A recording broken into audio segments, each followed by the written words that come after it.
Hello, welcome back to my YouTube channel. My name is Emma, and I've changed the name of this channel since last I did a video because I've gone through a bit of a shift and am in the process of this shift. So I'm not sure this is the name that I will keep, but Sacred Earth Offerings I felt was not aligned anymore, so that has been buried. So at the moment I am honoring my process by only doing videos when I feel inspired by it.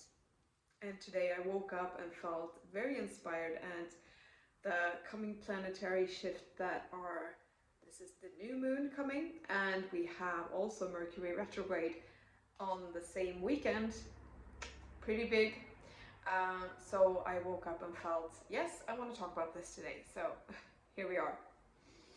So where to start, which to start with? I want to start with Mercury retrograde, which I am guessing most of you have some knowledge about, or some feeling regarding, or some inkling of what that is.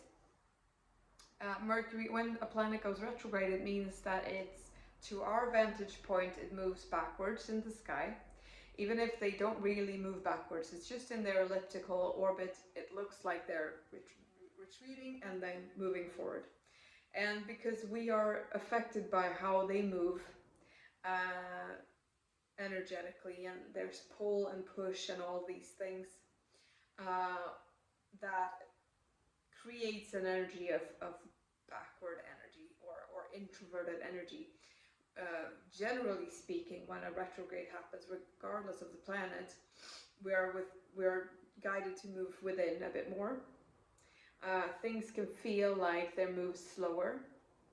And when we talk about retrograde, I mean Mercury, yeah, communication is one of the key things that is affected. Mercury, what it rules, and the energy of it is quite quick, humorous, androgynous, joyous, witty, quick. I already said quick. A lot of mind, a lot of thoughts, a lot of rationality, not so much emotion, but there is a lot of ideas and also communicating this. So it's both what you think, how you process your mind, how you speak about others, how you speak about yourself, how you think about yourself and others, and other kinds of communication as well. So we have travel, we have electronic devices, mobile phones, computers, all of these things. So everything that goes under Mercury, we know tend to be a bit challenged during this time. I will say though, which I've noticed and experimented with myself, because there was this massive trendy wave of everybody thinking, oh, Mercury retrograde, oh no, my phone's not going to work. And then ta-da, the phone didn't work. And I'm not saying that we always create everything that happens to us, because on some level things happen with divine intervention. Sometimes things happen because we're meant to experience something. Sometimes things happen without us being aware of that we are creating it. But in this case, I noticed that when I stopped thinking, oh no, Mercury retrograde, I'm going to be late for work, when I stopped giving that energy to the process, to the period of time where this happened, it sort of didn't happen as much. So the power of our mind is very much in play when Mercury goes retrograde. So that's what I want to talk about, to become aware of how you digest and work through what happens in your mind, because the sign that this happens in is Virgo. So this year Mercury is retrograding through all of the earth signs. So we started off the year with Capricorn, and then we had Taurus, and then we're ending now with I just blanked out, Virgo. So there's a lot of earthly business and grounding energy that is kind of being processed. Swedish girl, sorry for using the same words over and over again. But yeah, transformed, transmuted, digested. So Virgo has a lot to do with digestion, because the stomach, the digestive system, details kind of alchemizing gold and energy out from something else. That's what lies in that sign. Being very detail oriented, being very focused, being very aware of things. Virgos are very meticulous. They can be very, you know, on the negative hand side, they can be too much focused on detail and too square, and, you know, hemmed in by themselves. On the other hand, they can be extremely gifted in noticing things that other people overlook. They can be very gifted in picking up things, and need some time to digest information, which is why this is going to be the process with this retrograde. And the planet is going to retrograde back to 0 degrees Virgo, which is interesting in itself. So it's going to have a very long period in Virgo. It entered into Virgo 21st of August. So, and it's going to go back to 0 degrees during this retrograde period. So I got the feeling that something might resurface that happened or initiated or came into your life, or an idea or something that was active or came to be around mid-end August.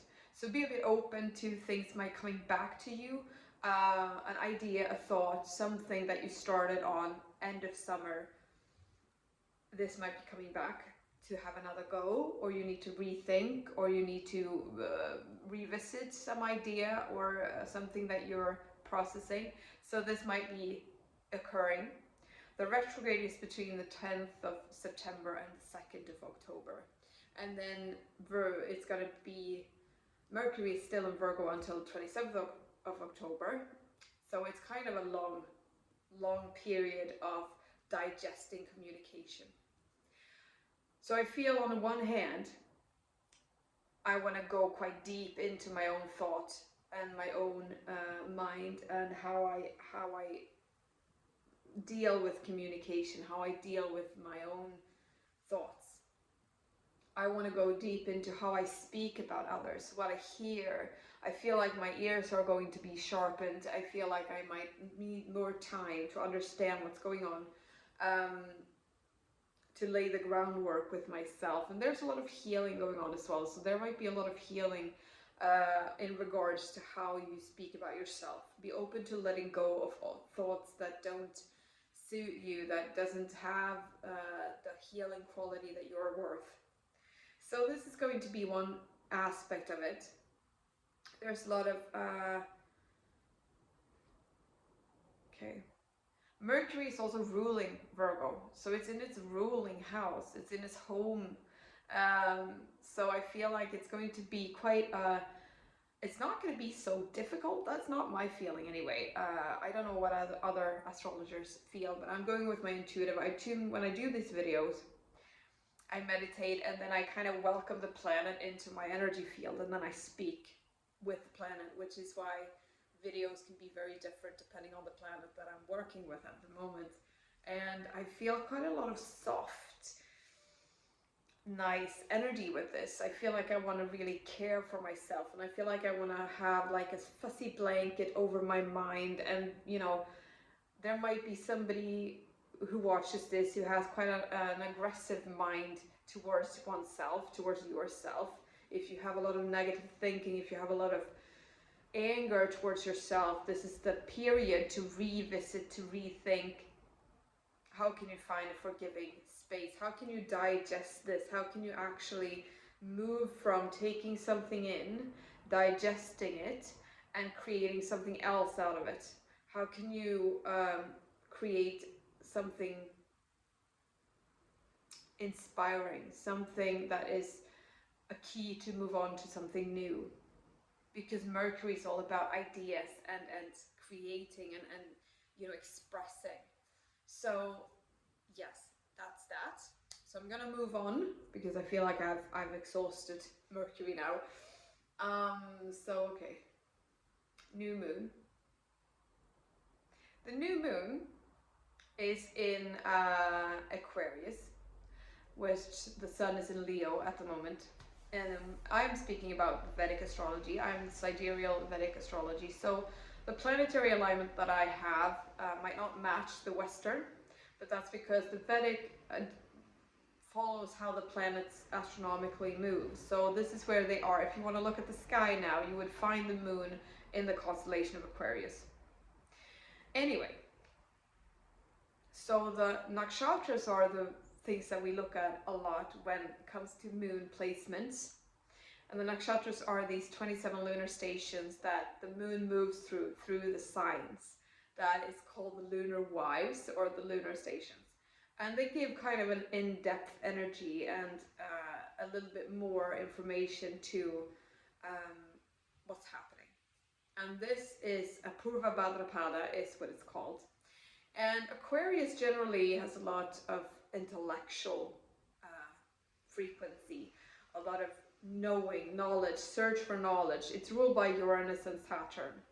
So when the moon comes in here, we know that it's going to be a lot of focus on ideas, finding the truth, maybe rebelling against something that you know not to be true.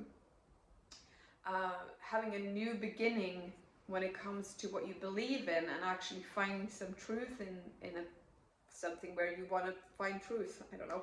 Of course, this is also dependent on what kind of house this is, which is, you know, depending on your chart. So, but generally speaking, there will be a lot of new ideas coming in, which is interesting because of the Mercury aspect that I thought of, or that communication again, yeah. The Mercury aspect that I just spoke about. What's I was going to say? Okay. So there is a lot of new ideas. There is a lot of new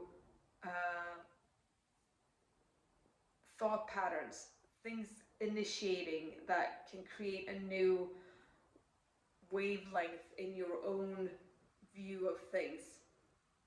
Might sound very unclear, I don't know. Let's see. Purva Bhadrapada is ruled by Jupiter.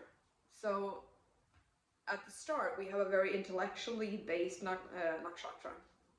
Jupiter is this higher academic, higher knowledge. It can be viewed as, you know, academic knowledge, studying a long period of time to get somewhere. It can also be viewed as a very highly spiritual knowledge of like the guru, having a very higher knowledge in that regard, or it could be both. So we have an influence that is very spiritually inclined, but also a higher frequency of knowledge coming in. There's leadership here as well, because Jupiter is also a leader, spiritual leader, leader in other aspects. It's the strongest planet, it's the biggest planet, it's the planet regarded as the guru in astrology. So there's that. So, but this nakshatra has a bit of a shadow side. There needs to be cosmic stability with this one. That's what it's here to learn. That's what it's here to understand, because the deity associated with Purva Bhadrapada is called Aja Ekapada, which is called, let's see here, the one-legged goat, I think it is. There's so many. I will admit that I don't have expert knowledge on the nakshatras yet. I'm studying them, I'm trying to learn them, but it's a lot to take in, and all of them are very specific and very detailed. But I know that it's also slightly connected to Rudra, which I know I've spoken about which is another nakshatra, has Rudra as its deity. It's the storm deity, and that's associated with Shiva, which is destruction, and the devil, the dark energy. Not the devil as such, so don't be scared, but you know, it's this kind of, this nakshatra is regarded by some as one of the worst ones, one of the hardest ones to have, because it has this kind of like need to walk through death in a way, need to understand that kind of energy. And if you're not open to understanding the more spiritual aspects of death, There can be a lot of cynicism. There can be a lot of like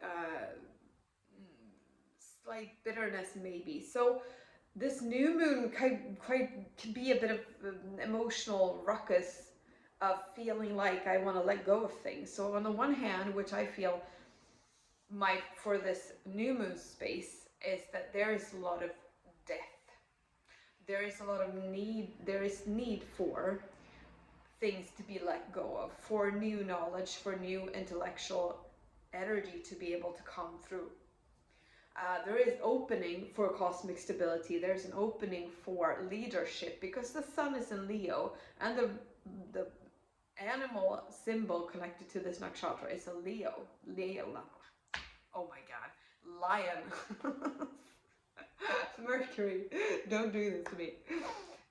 So there's a lot of lion energy, and the lion, Leo, is a leader, friendship, regal energy, you know, King Arthur vibe. So I feel like there's also a shift of leadership here. There's a, you know, what do I believe in? How do I lead myself? How do I lead others with a loving space? How do I communicate leadership without being bitter, without being cynic, without being too forceful and disrespectful to others? So there's this kind of like, you know, quite a big shift going on at the moment, where knowledge, spiritual knowledge, truth, leadership, communication is the key. Those are the things I feel, and also healing, because we have Virgo coming in as the healer, right? So Aquarius and Virgo, I feel like they do match. I don't know. I know there's a lot of like these signs don't match and blah blah blah. I don't know that. I go by my feeling. So I feel like there might be slight, yeah, they do match, but there could be a slight clash because Aquarius is a bit more forceful and less emotional. Virgo could be in a need for a bit more softness at the moment. So yeah, I'm gonna draw one card for this process, and I feel like it's going to be quite a cool new moon. Not very emotional, more focused on the mind, more focused on your thoughts, what you have as thought patterns, what you have as ideas, what can be reborn, what needs to be buried, what needs to be, you know, restructured. Where are you cynic in your life? Where do you yeah, I feel like there's a lot of old perspectives that will be put to rest, and new leadership will be born. New leadership will be born. Could be on a more, you know, earthly level as well. I know in Sweden we have an election on Sunday, which is cool because that aligns with this. New leadership is coming in, regardless of what you think about that, but it's interesting how that aligns. Opportunity, caterpillar opportunity. So yeah, that says it all basically. There's an opportunity to restructure yourself. As the caterpillar, you know, moves from one phase to the other, this is a space, a time, an opportunity for you to also do this, to also come out of your papoose, come out of your cocoon, come out of your chrysalis, whatever word you want to use, or go into it.